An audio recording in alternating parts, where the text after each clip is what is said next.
I'm an editor at the University of South Carolina Press, so I'm here today in my capacity as a public historian, a historian of Reconstruction, and someone who's interested in our commemorative landscape. We're here today for two reasons. One is because today, this year, marks the 150th anniversary of the first desegregation of the University of South Carolina, and it's fitting that we're here in this spot, in the shadow of Lieber College, where Richard T. Greener lived, where he could have looked out those windows and seen us gathered here today. Hopefully he would have been happy to see that site. But we're also here, and here specifically at this location, for another reason too. That is because there's another historical marker. One just several yards away from us on Sumter Street that stood there for 80 years.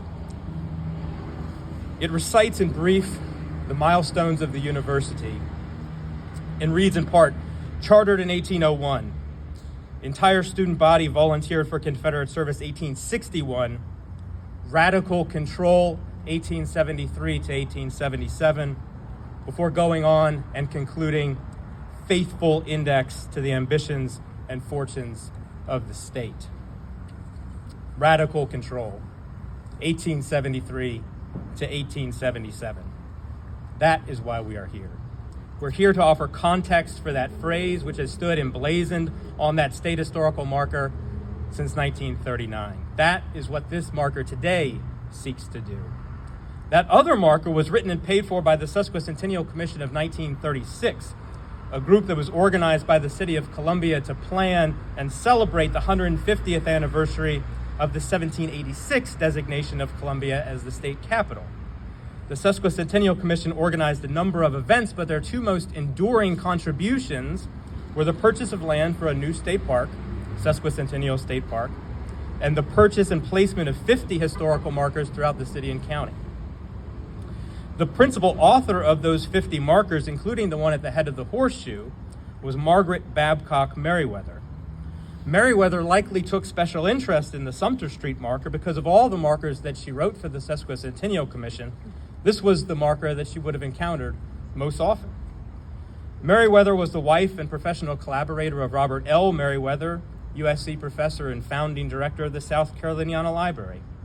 Like Richard Greener, Margaret Merriweather would have spent many working hours here on the horseshoe and probably had opportunity to gaze out through the Caroliniana's windows and see her work standing at the gateway of the university. But as devoted as she was to the history of her native state, Merriweather was also beholden to the dominant narrative of Reconstruction that most white South Carolinians adhered to during the first half of the 20th century. When she penned the words radical control to describe the years 1873 to 1877, she knew what she was doing, and most who read those words would have understood them as well.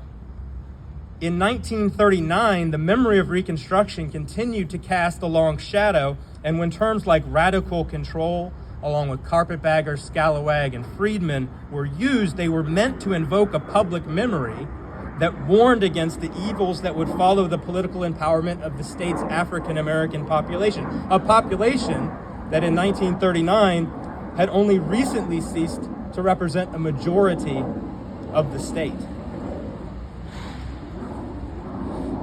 This version of Reconstruction memory that warned that returning meaningful voting rights to black South Carolinians would bring corruption, graft, wasteful spending, and most importantly, a challenge to white supremacy. This public memory of Reconstruction was an important and oft-used rhetorical bulwark deployed in defense of political Jim Crow. And if there were any doubt about the meaning of radical control to a passerby in 1940, a short stroll down Columbia's Main Street would have removed the uncertainty.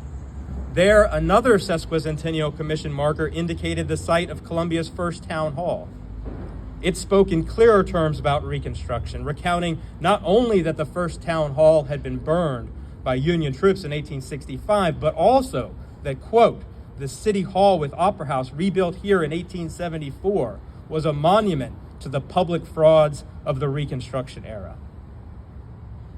But if that was the meaning and function of the term radical control 80 years ago, we might understand those words differently today.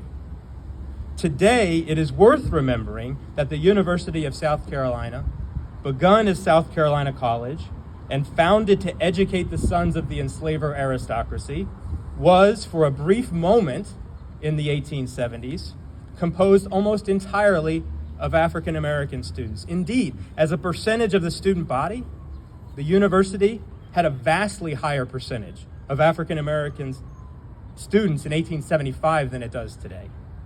That was radical. It is worth remembering that only 3 years after the ratification of the 13th Amendment abolishing slavery, and fully 2 years before the ratification of the 15th granting black men the right to vote, a group of delegates, a majority of them African American, met to rewrite the state's constitution and included a clause reading, "All the public schools, colleges, and universities of this state, supported in whole or in part by the public funds, shall be free and open to all the children and youths of the state without regard to race or color." That was radical. It is worth remembering that during Reconstruction, the state's commitment to educational access included a liberal system of state-financed scholarships given to students from each of South Carolina's counties that allowed them to pursue their education without financial cost or debt. That was radical. In fact, that was a vision of educational access, equity, and inclusion so radical that it remains unfulfilled, unrealized, and unmet even today as we stand here 150 years later.